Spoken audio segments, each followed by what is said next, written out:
Well, good evening, everyone, and welcome to the November 19, 2019 meeting of the Edina City Council. Roll call, please, Ms. Ellison. Member Fisher. Here. Member Brindle.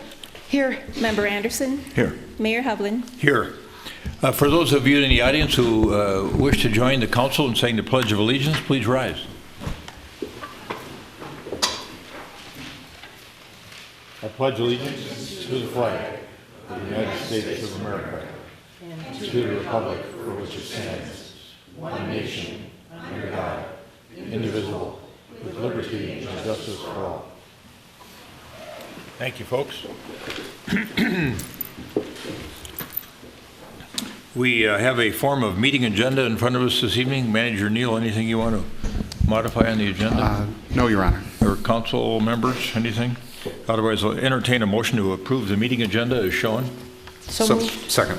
Got a motion second to approve the meeting agenda as shown. Any further discussion? All those in favor say aye. Aye. Aye. Opposed? Carried. And now we are on to community comment. Are there any of our fellow residents or citizens that wish to come forward and address the council on a matter of concern to them? Yes, sir. Welcome. Thank you. I'm Keith Free, live at 5041 William Avenue in Edina. I'm probably going to take just a little bit more than 3 minutes, but I promise you it will not be 45. Well, I'll tell you what, our rule exists for a reason, and I don't know if you talk to people in advance, but we're going to try to hold you as close to 3 minutes as possible because we try to treat everybody the same way. I got 5. Pardon me? I have 5. It's prepared. If that's not acceptable, we'll do this another way, another time. Tell me. Yeah. How about you have your spouse with you? I do. All right. You want your spouse to take part of it? No. Okay. Do you have written comments you want to submit to the council? Because I'd like to, and so you didn't have a chance to talk to anybody in advance and know that you were subject to the 3-minute rule. I knew that there was a 3-minute rule. I know that it's also routinely not followed. So I was prepared for 5. But if that's not acceptable, then we'll do it another time. All right. How many folks do we have here tonight? Hold on, Keith. Hold on. Bear with me for a second. How many folks do we have in the audience tonight with concerns of residents? Mr. Lorenz? A couple others. Why don't you stand by and we'll go with the other folks first and then we'll, okay, hold on. Don't leave. All right, folks, come on up. You got concerns of residents?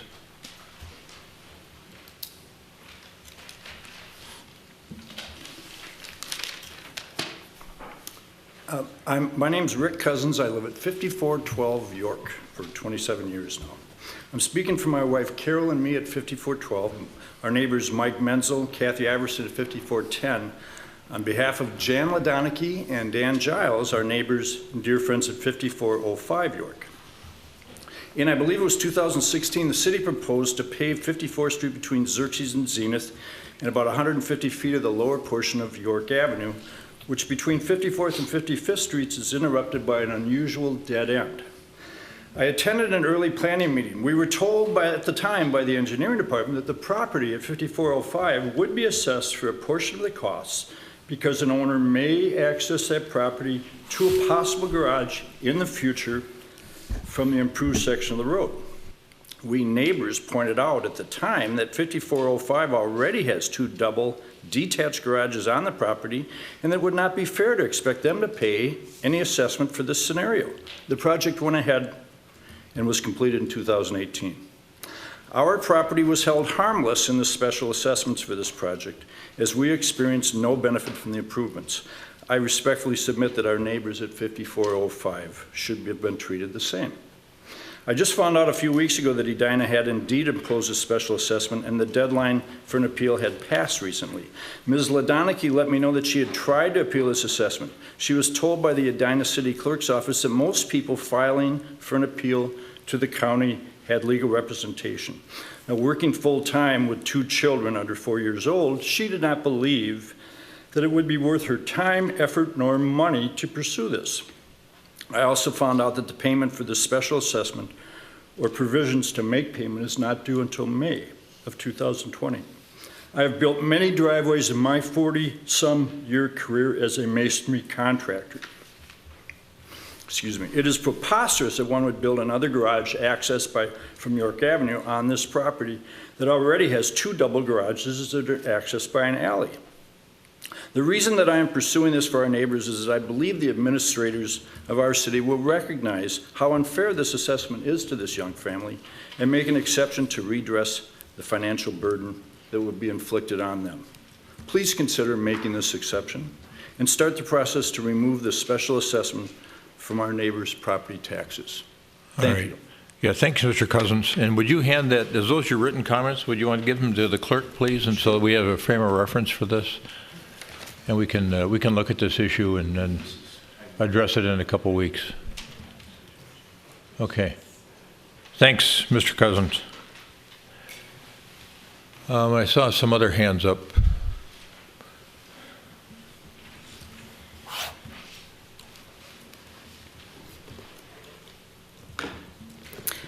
Good evening, Mayor. Good evening, Council. My name is Janet Kitui. My address is 7201 York Avenue South, apartment 519, here in Edina, 55435. I am here today on behalf of my own family and my dear friend Jesse Kingston and all the other residents of Edina who are experiencing the N-word in our community. It has happened recently again, as recent as on Sunday. Jesse Kingston, while walking in Pamela Park, came across graffiti on the tree with the N-word written on the tree. My heart goes out to Jesse. More specifically, she seems to be a target. And I believe that anywhere where there is injustice to one, it is injustice to all of us. And on behalf of all of us who are part of this community, I am asking for anyone who can listen to help us. And what I have to say today, my friend Jesse did a very good job of enlisting 8 incidents, excluding the one that happened on Sunday. And they seem to really just be ramping up and nothing is changing. She was very instrumental in our Race and Equity Task Force and did a phenomenal job along with other people. From what I'm sensing, instead of it going down, it has just seemed like it's ratcheting up. I don't seem to pay close attention to it, and unless she brings it to our social media, which is Facebook, I'm almost entirely blind to the incidents that are happening in our community. So I'm here to ask and plead on behalf of myself and my fellow citizens. We are all human beings that are being labeled the N-word. In the Webster Dictionary, there is no equivalent word that can pierce you like the N-word. There is absolutely no word in the dictionary that I can use to combat that kind of assault on me and my fellow citizens. It's truly unfortunate that we do have some people in our community who are working so hard to divide us. You are a human being. I am a human being. I do not like to be called the N-word. It is disgraceful that we have that word to assault some of us at the deepest core of our humanity. I would wish to have a magic wand that I could swipe and we could abolish the N-word. It has planted hate in our midst and used those of us who are of color and created racism in our midst. We both know that I am a human being just as you are. If I was to peel my skin off today, beneath me, I have the same number of bones. I have the same blood that runs in my vein as you. The only difference between you and me is our skin color. I don't have much to say. I keep remaining optimistic that someday this will come to pass. but it's truly unfortunate that we do continue having these incidents. And if there was any plea I could ask my council members, it's one of those things that is behavioral, but seems like it happens a lot. If we could have some surveillance around where these incidents are happening to try and see if these people could, one of them could be brought to justice, it will at least appease some of us and make us feel part of being heard and part of our community. All right. Thank you for your time. Thank you.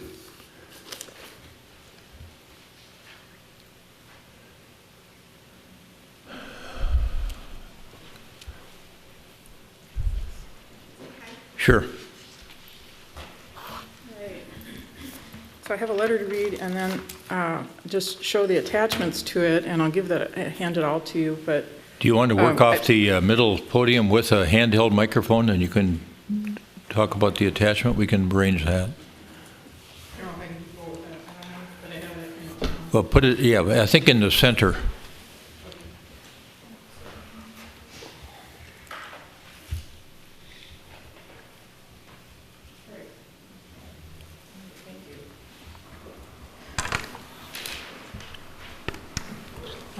Roberta Castellano, 4854 France Avenue South, Marion City Council.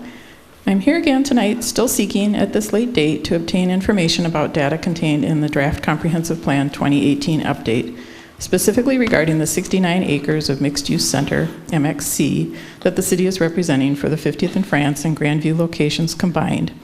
And that's in this first attachment, table 3.5, showing the 69 acres. It represents a 7-acre increase in one or both areas, Grandview, 50th, and France, and yet the change or changes are not discernible. Last week, I did skip. See, I can't do that. Combined, which contradicts information supplied to the Met Council by the city in 2017, and that's the second attachment. So 69 acres in the first attachment, 62 acres that were shown in 2017. And so we're looking at, in 2018, we're looking at a 7-acre increase. Sorry about that. Last week, I attended the Planning Commission public hearing for the Comprehensive Plan update and testified about some discrepancies that have been presented to the public, including the 7-acre increase. And that's a letter that you all have, or should have now, that I online submitted after the Planning Commission hearing, and that's these 2 pages. Okay. Planning Director Carrie Teague provided a follow-up comment to the commissioners, specifically about this 7-acre issue. He stated, quote, "And I could add too, Hyla addressed that 7 acres that was talked about. It's really about the boundary itself, and the boundary has not changed in that MX district. Again, there was some slight modifications to the acreage, but the boundary lines have not changed," close quote. And so my questions are, 1, does this include airspace that would become the Grandview Green, aka the lid? 2, does the 69 acres include any portion of the following residential properties? A, Maple Road abutting the buffer strip along the US Bank parking lot. B, West 49th Street. C, Hankerson Avenue in Grandview. Question 3, can Director Teague provide maps that would explicitly represent the location of each and every increase, that is, one map showing the 2017 status of 62 acres and compare it to a going forward map of 69 acres?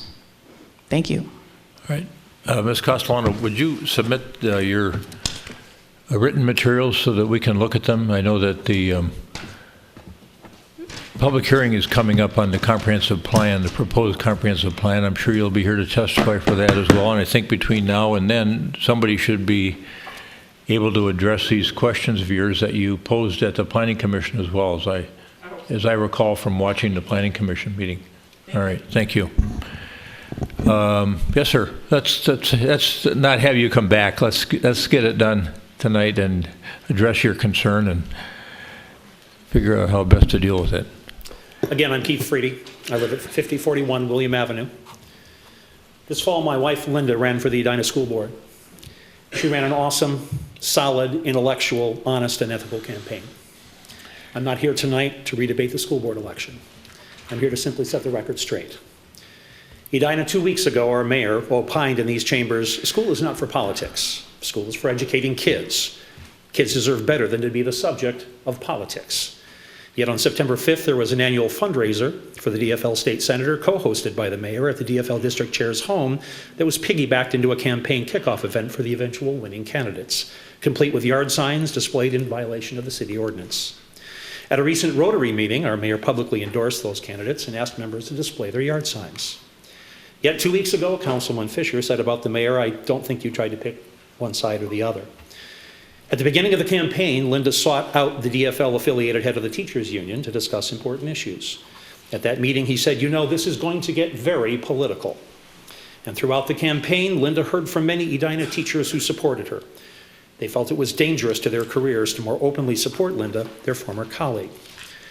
The main reason that this school board campaign was so contentious was that there were two fairly distinctly different educational philosophies and approaches in play, with three candidates lining up pretty clearly behind one and three lining up mostly behind the other. And that's okay. That's what should be debated in a school board campaign, vigorously. One candidate and her supporters, backed by at least 3 city officials that I know, worked extremely hard at door knocking throughout Edina. And if those face-to-face encounters had been wholly truthful, ethical, and policy-oriented, I would salute the candidate and her dedicated team. But they weren't. Here's just a selection of the lies and slanders we heard about from people whose doors your fellow supporters knocked on. Linda Freedy is not really a teacher. She only cares about smart kids. She was the mole for the CAE article. She didn't pay union dues, and she took advantage of union negotiating without financially supporting it. She hates Somalis, and she's racist. Each of these lies, told by your fellow supporters, to use your words, Councilman Fisher, was a very careful, well-thought-out use of words to send a message, to get a reaction, to achieve a certain goal. And Mr. Mayor, you stated that the attempt by some in our community to mislead voters with ill-founded fears and distorted facts should not be the new standard. No one in Linda's campaign lied about or defamed her opponents, ever. But your candidates' campaigners did. These were the campaigns that used your names and your prominence as city officials as evidence of the candidate's strength, credibility, and superiority. Also, we have a copy of a text string that one of your endorsed candidates was on, in which your fellow supporters were discussing what embarrassing dirt they might dig up on a supporter of Linda to threaten and intimidate her to cancel a meet and greet for her. So I'm going to use your words here. If you don't like something about Linda's campaign platform, that's okay. But base it on what she really said. Base it on what she really did. Give her the benefit of the doubt that maybe she's trying to make the community better. It's that simple. Let's be ethical. Let's be truthful. I think everybody should be ethical in their communication and what they're doing. I think that would be great for our town. So do I, Councilman. The Friday before the election, our mayor used his influence to get an op-ed placed in the Star Tribune entitled "Edina Schools Are Under Attack." As mayor, I've had enough.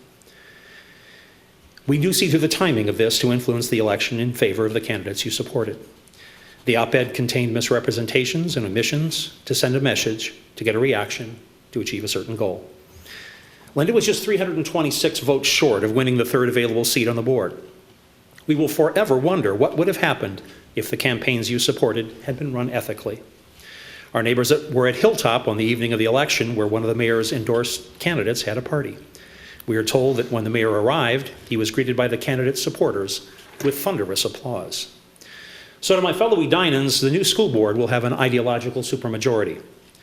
Based on social media postings of her family, the new board chair has already been chosen. She fancies herself a crack marketer. That should tell you a lot about where this is going. You will soon be bombarded with happy talk from the board and the administration about the state of Edina schools, and there is truly a lot to celebrate. But it will also be a juggernaut, a marketing juggernaut designed to whitewash real problems that the board, administration union, and apparently most of this council in concert don't want you to understand as things deteriorate further. Be vigilant. I wish you the best for you and your children, even those of you who may aggressively disagree with my and my wife's views, and even those who slandered her. May your future in this community be all you want it to be. Thank you. Thank you, Mr. Freedy.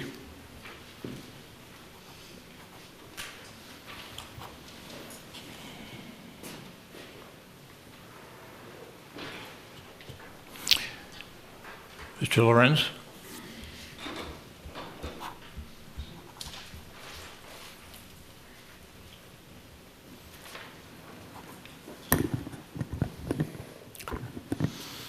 Frank Lorenz, 7151 York Avenue South. In the most recent ice age that affected North America, at least 2 glaciers came down from Canada and proceeded as far south as northern Iowa. And then each of them in turn melted, and as they melted back, they left debris fields. I should know what they're called. I want to say loess, but I'm not sure that's correct. It doesn't make any difference. But unfortunately, Edina received a double dose of that loose, broken rock twice. And for people that are old enough to remember, the area between Highway 62 and France Avenue and York Avenue, and essentially Highway 494, used to be all gravel pits. And the gravel was created by these 2 glaciers. But Edina has a loose substrate throughout most of the city, and that causes problems because water migrates when there's excessive storm water, rainwater, snow melt, whatever. Water has no place to go but either stay on the surface or go sideways into your neighbor's yard. We're exacerbating that problem by allowing the creation of McMansions, which double the surface area of a particular lot and therefore make that lot less able to absorb its own rainfall. But the Metropolitan Council, which runs the sewer system and the surface water system in the metropolitan Twin City areas, doesn't want municipalities to send their storm water into the sewers that frequently still commingle with sanitary sewage. So the Metropolitan Council is forcing cities like Edina and most of the cities around us to do something about their surface water, and that in turn is forcing the cost of building, especially high-rise buildings, up, because in order to have a particular development absorb its own surface water, you have to force the builder to essentially build a huge underground cistern underneath their building, which is A, expensive, and B, it precludes them having 1 or 2 levels of underground parking. So with having said all that, I'd like to suggest that the mayor contact an agency in Illinois called the Metropolitan Water Reclamation District of Greater Chicago, which most of us got to know as the Sanitary District of Chicago. But they've been engaged for decades in drilling huge underground horizontal tunnels in which they sequester the significant flooding waters that occur everywhere west of about a 5-mile hard rock surface, which is the western edge of Lake Michigan. If the mayor could use his good offices to get some technical information from this agency, and I'll send the mayor a copy of the contact information, although obviously your staff can get it for you in an instant on the internet. But I think it would be worthwhile to at least plant the seed in the minds of our state legislature and the people that run the Metropolitan Council that they're engaged in a fool's errand by trying to make the western suburbs sequester their own water, because when it continues to flood as it has, for whatever reasons, global warming, the bladder ferry, whatever is causing these tsunami-like storms, you're driving up the cost of building, and when eventually the 500-year storm that now occurs every 8 years comes along, it's going to flood anyway, and then the state is going to have to rush in with flood remediation. So this is a long-term project, and the geology under western Chicago is not the same as Edina, but it would be worth looking at because now the state is engaged in an endless circular chasing its own tail. It's impacting building costs in Okay. the city of Edina and other western suburbs. Thank you, Mr. Lorenz. Yeah, we'll take a look at that.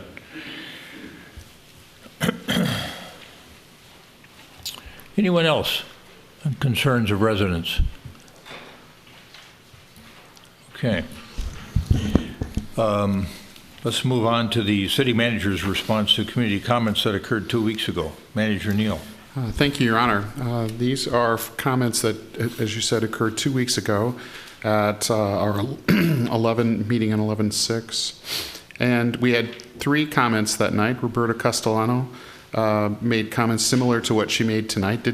She gave us her questions in writing, and we've had a chance to share some information with her and preparing more information for her, but I think most of her questions we'll be able to respond to publicly at the upcoming public hearing. There are also 2 other speakers, Claire Hanneman and Philip Sussman, who were there to speak about the Melody Lakes project, and you're going to have an opportunity here shortly to provide them the kind of action I think they were requesting. And that was it. All right, good, thank you. That prompt any thoughts from council members? All right, we've got a consent agenda in front of us with numerous items on it. Is there anyone on the council that wishes to remove an item from the consent agenda? Otherwise, I'll entertain a motion to adopt the consent agenda as shown. You know, I have a late request, and that is Sure. item P. Very well. We'll remove 6P. Anything else? All right. Is there a motion to approve the consent agenda with the exclusion of 6P? So moved. Second. Got a motion and a second to approve the consent agenda with the exception of 6P. Any further discussion? All those in favor of approving the consent agenda with the exception of 6P, say aye. Aye. Aye. Opposed? Carried.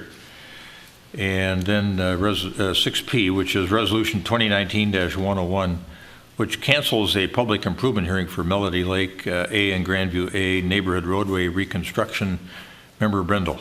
Right. I would just appreciate it if Director Milner would address why it's being canceled and get that on the record so residents can hear it. Yeah, thanks, Councilmember Brindle.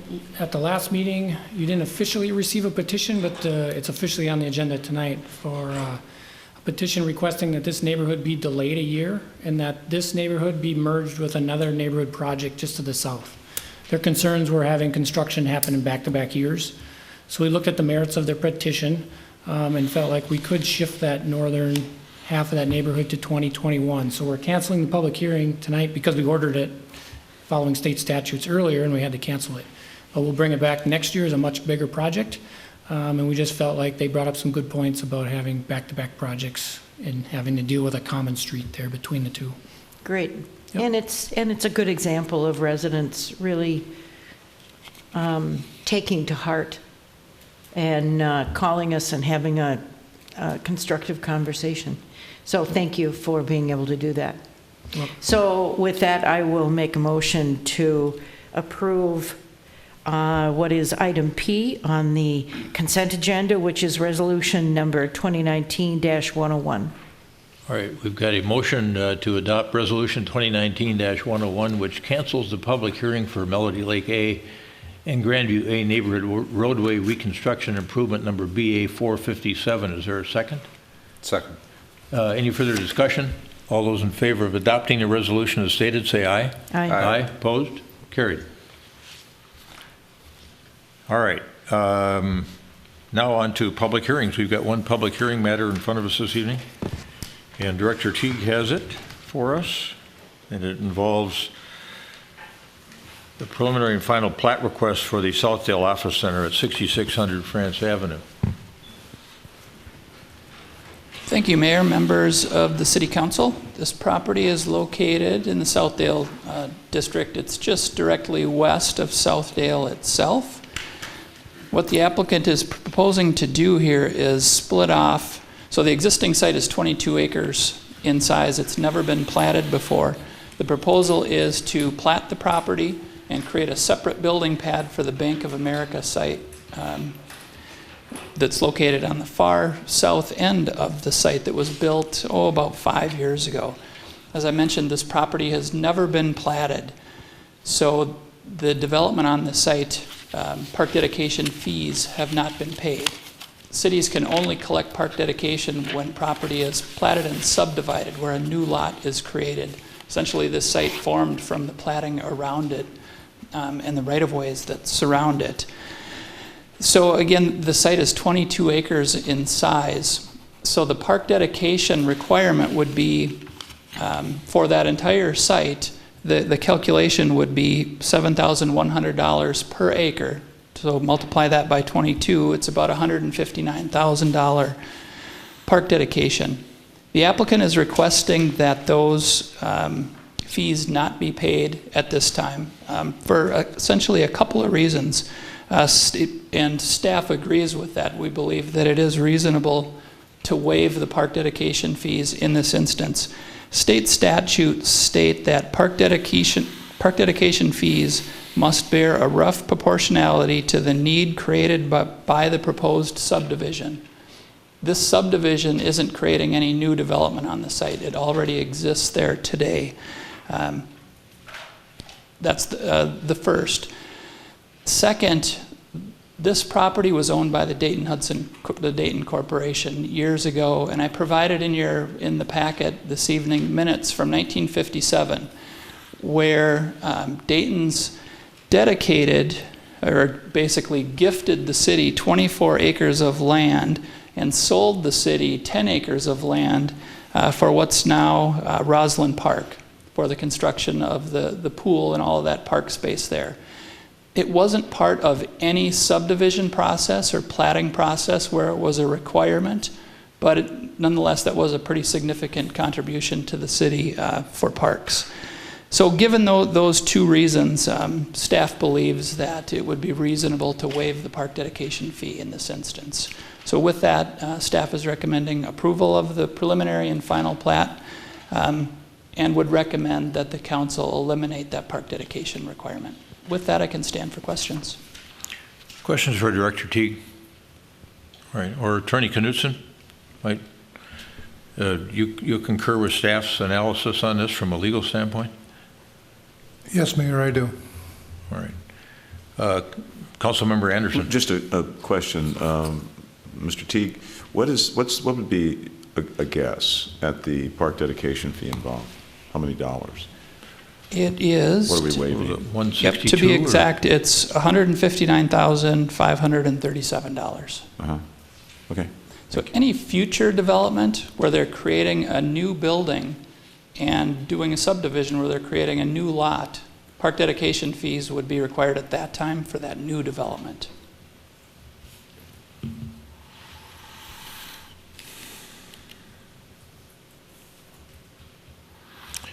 We discussed, Councilmember Fisher, anything? Questions? Okay. We discussed online today a concern I had, and that was that the applicant built the building in the corner of the existing platted property, and then I think for good reasons decided that it should now be its own subdivision, has come now with this request for subdividing.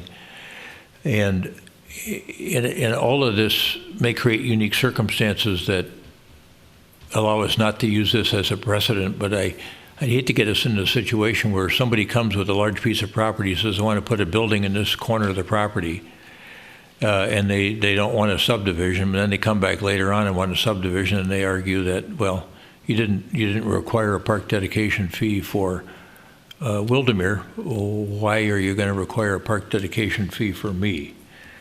So maybe that's a question for Attorney Knutson more than our Director of Planning. Does this have any precedential value, I guess, in the scheme of things for some subsequent developer, whether it's Wildermere or somebody else? First, Obviously, between now and whenever that would happen, the rules can change, the statutes can change, our ordinances can change, so you could only speculate. But it wouldn't be precedent.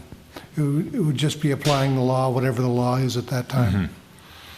So the law as it exists says that there's no new need created, or at least that's your interpretation of it, and therefore it's inappropriate to be charging a park dedication fee.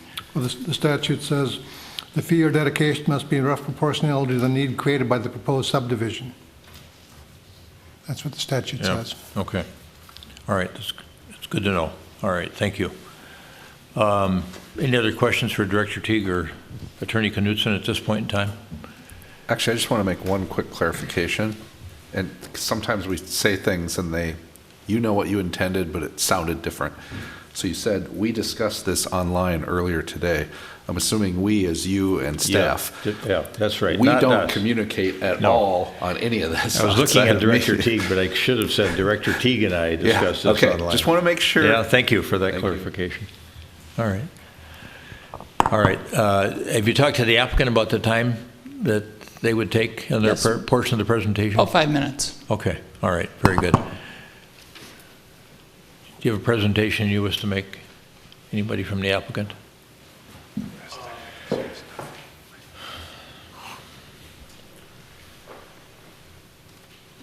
Good evening, Mayor and respective council.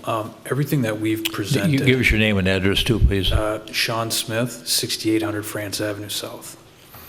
I am not a current resident. That's your business address? Correct. Okay. Yep. Everything that we have presented, we submitted in a letter. So I would say if there's any questions beyond that, we'd be happy to ask, but I don't have a presentation planned. Okay. Very good. Thank you. Yep. I'm going to open this matter up for public testimony. Is there anyone in the audience who wishes to come forward and comment or testify regarding this matter? Hearing nothing and seeing no one coming forward, is there a motion to close the public hearing? So moved. Is there a second? Second. Got a motion second to close the public hearing. Discussion? All those in favor of closing the public hearing, say aye. Aye. Aye. Opposed? Carried. The action requested is to adopt Resolution 2019-91, which approves a preliminary and final plat at 6600 France Avenue. That is also staff's recommendation and our council's recommendation relative to the park dedication fee. Is there anyone that on the council that cares to make that motion? I'll make that motion. Move approval. All right. Is there a second? Second.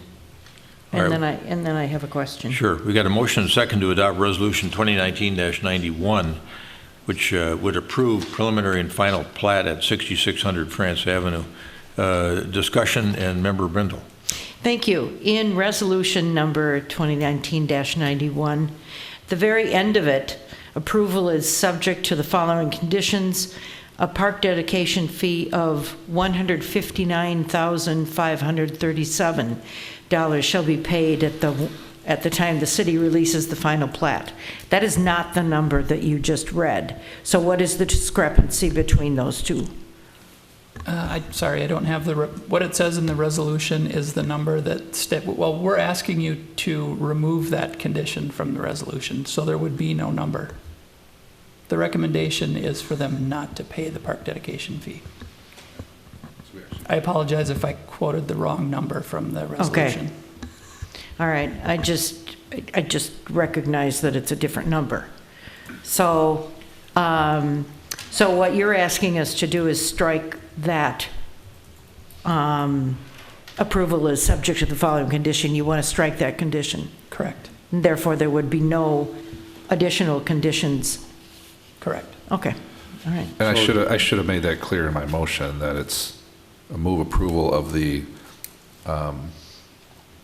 with the deletion of condition 1. I guess it's only one condition in there. There's only one condition. Well, is that what you meant, Director Teague, or did you mean, would you look at that language of the condition, and did you mean to say that there would be no park dedication fee paid? Ever? Just for this subdivision. Yeah, so it's just a strike the condition. It's not clear to me that you're striking the condition, though. It says approval is subject to the following conditions, and it's only a singular.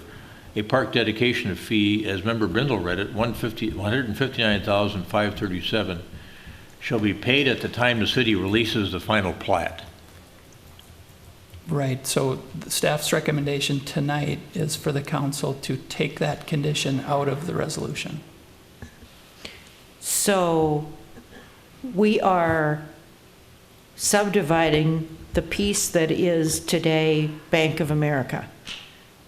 And is the rest of the property platted today?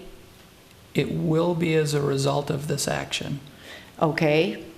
And so the park dedication fee shall be paid at the time the city releases the final plat. That's in the future. The recommendation is for you to take that condition out.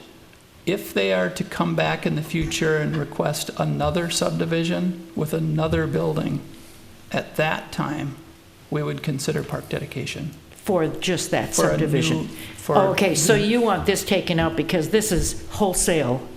Correct. Okay. Member Anderson. Yeah, if I could suggest, Mr. Mayor, that we actually, this is two motions. And so I would move to waive the park dedication fee referenced in the resolution. And then possibly we could then vote on the resolution once we agree to remove the park dedication fee. Let's hold that for a second for the moment, and then Manager Neal. I was only going to add that the reason, of course, there's a number in here is that there was a point at which staff believed we could collect a park dedication fee, and we very much wanted to collect a park dedication fee for this subdivision. But upon additional research and legal consultation, our collective opinion was changed on that matter, and so that's why this recommendation is before you tonight to waive that fee. All right. Well, to me, the language is quite ambiguous.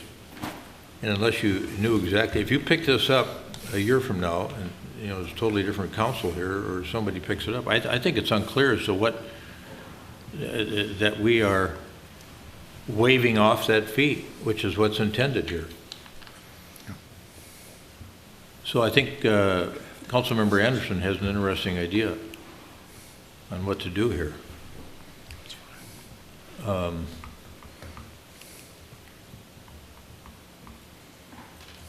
Because to me, it just looks like a typical sort of resolution where we have conditions attached, and it looks like the condition that's attached is that they pay a park dedication fee in the amount specified. Attorney Knudsen, can you help us on this?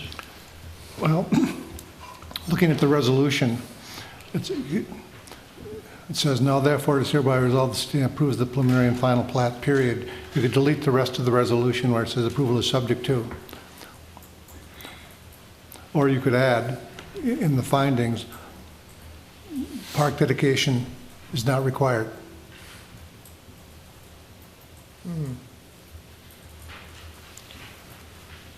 Yeah, or you could do both.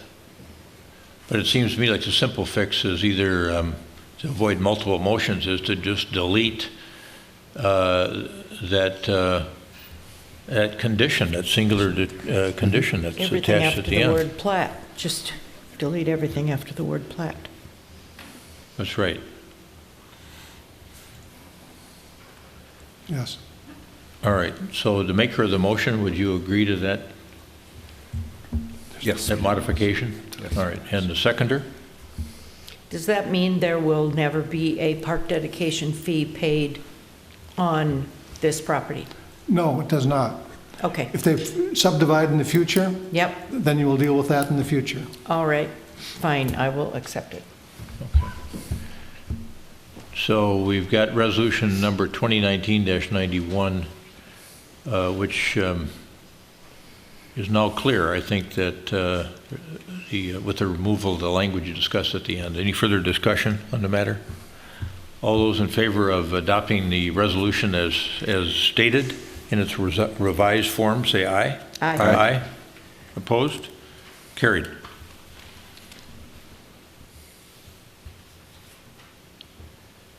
All right, gentlemen, thank you. And that concludes our public hearing portion of the agenda. We're on to correspondence and petitions. And we have, of course, received, we've already made some decisions relative to Melody Lakes and Prospect, well, at least Melody Lakes. We should probably still receive that petition, I think, you know, despite with the action here of canceling the hearing. So, do we need to have a staff presentation on that? Do you want to do anything? I don't think so. So is there a motion to receive the Melody Lakes Neighborhood Street Reconstruction petition? So moved. Second. We got a motion and second to receive the Melody Lakes Neighborhood Street Reconstruction petition and forward it to the engineering department. Any further discussion? All those in favor say aye. Aye. Opposed? Carried. Next, we have a petition that's come in from the Prospect Knolls A Neighborhood Street Reconstruction folks. Is there a motion to receive the Prospect Knolls A Neighborhood Street Reconstruction petition and forward it to the engineering department for consideration? So moved. Second. Got a motion second to receive the Prospect Knolls A Neighborhood Street Reconstruction petition and forward it to the engineering department for consideration. Any further discussion? All those in favor of the motion as stated say aye. Aye. Aye. Opposed? Carried. All right. Correspondence, we have everything on the dais, I think, that's come in this evening. And then aviation noise update. Anything, Member Brindle? Just that we have a noise oversight committee meeting tomorrow evening. It's our evening meeting of the year at 6:30 at the Metropolitan Airport Commission General Offices. So the at-large cities have met. There are 7 at-large cities, and we are working on kind of studying the concerns of the Egan residents and the letter that the NOC received from Egan, and just kind of looking at each of the items requested by Egan to find out how each item would affect Apple Valley, how it would affect Inver Grove Heights, Mendota Heights, and Burnsville. And those would be the communities most affected by changes as a result of the requests in the Egan letter. It's very technical. It's a lot of work. And so that's part of our meeting tomorrow night is to discuss that and just kind of point by point give the at-large cities a chance to respond to the Egan letter. So that's the interesting part of tomorrow's meeting. Good. Not that All right, thank everything you. else isn't, but. All right. And then council comments. Councilmember Anderson, do you want to lead us off, please? Yes, although I'm afraid that I'm going to tread on our city manager's debrief on our virtual town hall. Just this, that the town hall that we held this past Saturday, I thought was, we had, I think, 11 people there. Now, somebody else counted and said, no, there were actually 13, so maybe some people were moving around when I was counting, I don't know. But I think that we did a pretty good job overall. The city did a pretty good job of promoting the event and being certain that it was out. It was certainly on the website. I know it came out on Friday. Probably most members of the council sent out personal invitations over the course of time. And I just wondered, in reflection on that, and I think, if I'm recalling, it was over 300 people that participated on some level with the virtual town hall. Is that accurate? 308? Is that? So the numbers I was going to share with you is that the town hall post reached 1,897 Facebook users as of November 7th. Okay. There were 604 users who engaged with the post, so they clicked on the comments or replied or something like that. And there were 10 individuals that asked questions or provided feedback. So double even that number, and that's substantial. So a lot of interest and a lot of questions that came that way, and yet in terms of appearing personally within a relatively short period of time, I kind of think that held down attendance. I think the other thing is that there was a recommendation made on Saturday about maybe kind of using or giving people the ability to participate virtually in the town hall format that we had, which seemed like a good idea given that we didn't have that many questions because of relatively low attendance. So I guess food for thought into the future about people being able to connect, even if they can't personally attend, but to get their questions out. But the good news is that our attendance, even though it was small in numbers, was high in enthusiasm, and I thought that the questions that were asked were solid, and it did give us, I think, more time to respond in depth and to move back and forth in discussion that might not always be available. So those are my thoughts. Thank you. All right, thank you. Member Brindle. I don't think there is anything else other than to wish everyone a happy Thanksgiving this coming week. All right, good. Councilmember Fisher. All right, I have to do it only because Councilmember Anderson started us on the town hall meeting. So a gentleman by the name of Gene Pershaw was there. And Gene has been at many meetings over the years that I've been on the Planning Commission and the City Council, and he's very passionate and always has a lot of comments and thoughtfulness, and sometimes we're not on the same page, but we have, I think, generally, mostly respectful commentary back and forth. And there was something that he said during the meeting, and we all said, hey, we agree with you. I think it started with Scott saying, I actually agree with you, Gene. And we all said, we all agree with you. And he asked that we actually get that recorded somehow. So this is my promise to him that it is now officially documented. He can go and watch it. He can show it to folks that we agreed with Gene. So good job, Gene. Good. Thank you. Had a wonderful experience last night, and I'd encourage all of you to come in the future if it works for your schedules. It was the night where they recognized the National Merit Scholars over at the high school, and they had the event at the Normandale Auditorium. And between the semifinalists and the commended scholars, there were about 43 of them. And somebody told me that last night that in the state of Minnesota, there are 310 total in that category, 43 of them from Edina. And so it was really a wonderful celebration. The young people get up and talk about their favorite teacher that they had during the years in the Edina public school system. Parents and grandparents are there, and it's a terrific event. So congratulations to all those National Merit semifinalists and the commended scholars as well. They're off and running, and they were a wonderful group of young people, very humble, very, very thoughtful, very articulate in their comments about their teachers. So it was really nice to be there. And then also had a chance to recognize Sarah Patzloff, and Mir is leaving too with respect to their service on the school board. And they'll both be leaving the end of the year. So thank them for their service as well. Tomorrow's a TAB meeting. The League of Women Voters has a educational session on ranked choice voting here on Thursday night, if anybody's interested in that in the community.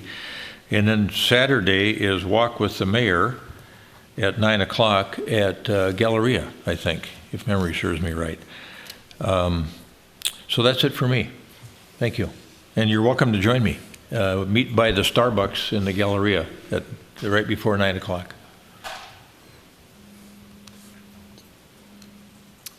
Mr. Mayor and members of council. So first of all, I did a little bit of the debrief already for the Facebook Live, the virtual town hall. The feedback that we got, I think, from you and immediately following was there was some interest in doing that again next year. This was the first time we did it. I think we all learned a little bit about how we might do it differently in the future. We had some feedback on it at the the conventional town hall on Saturday, and I would say that it was not intended the virtual town hall was not intended to replace the more conventional form. It was intended to provide a new opportunity for perhaps even a new group of people to be involved. So that's what we took away from that, and we do plan on on trying to schedule a virtual town hall again for 2020. Next item is we're taking a look at our calendar up for the council and HRA calendar for 2020, and I believe it's going to be on your schedule at your next council meeting, is it not? Okay, December 3rd. So there are some things that we're trying to get solid on your calendar, and one of those has to do with HRA meetings. If you'll recall, last year we added the twice monthly HRA meetings, and we ended up canceling a substantial number of them. And so there is the issue about whether we should schedule 1 or 2 per month for you. But there was also another issue that happened during the year where we had some discussion about whether you would prefer to have the HRA meeting. We'll keep them Thursday mornings, but there was some discussion about whether it was better to have them the same week as a council meeting or the opposite week because of your respective travel schedules. And if you have some thoughts on that, it'd be good to share them with us soon as we think about how to schedule that for the upcoming year.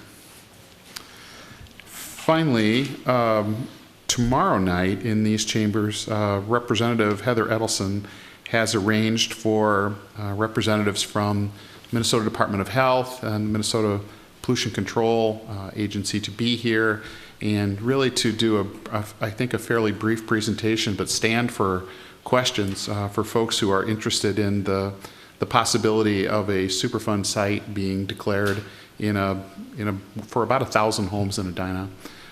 She has arranged for that to happen. There'll be some city staff here to support that and answer questions if there are questions about the city.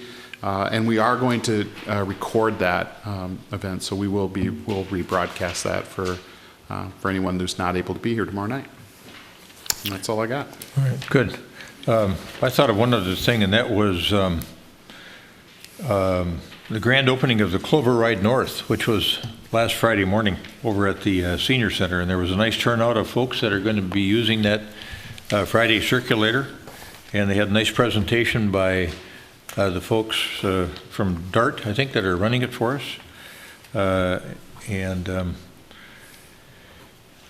I think, when they think about, the customization of this, it's really going to be more like a dial ride. The bus will stop at fixed route locations, but as people get used to using it, if they wanted the bus to pick them up at a nearby apartment building, they're just supposed to tell the driver, and in the future then on a Friday morning he'll stop at Vernon Oaks or whatever it might be and pick them up instead of having to have them walk over to the Senior Center. That'll be especially valuable, I think, in the wintertime. And then that route will loop south to go to Southdale area and Galleria and Target, and then somebody could switch buses and go on the south route too if they wanted to, and then the circulation will be every hour you can catch a bus. So, and then I blanked out temporarily on Amir Garvey's last name, and I apologize for that, but Amir has done a wonderful job serving the school district and the city over the past number of years that he's been on the school board. So that's it for me. That prompt anything else from anybody? Member Brindle? One more thing, and that is jumping on the town hall bandwagon. In looking at where to hold a town hall, the Southdale area really is home to our most diverse population. And maybe holding one, we did hold one at Centennial Lakes long ago.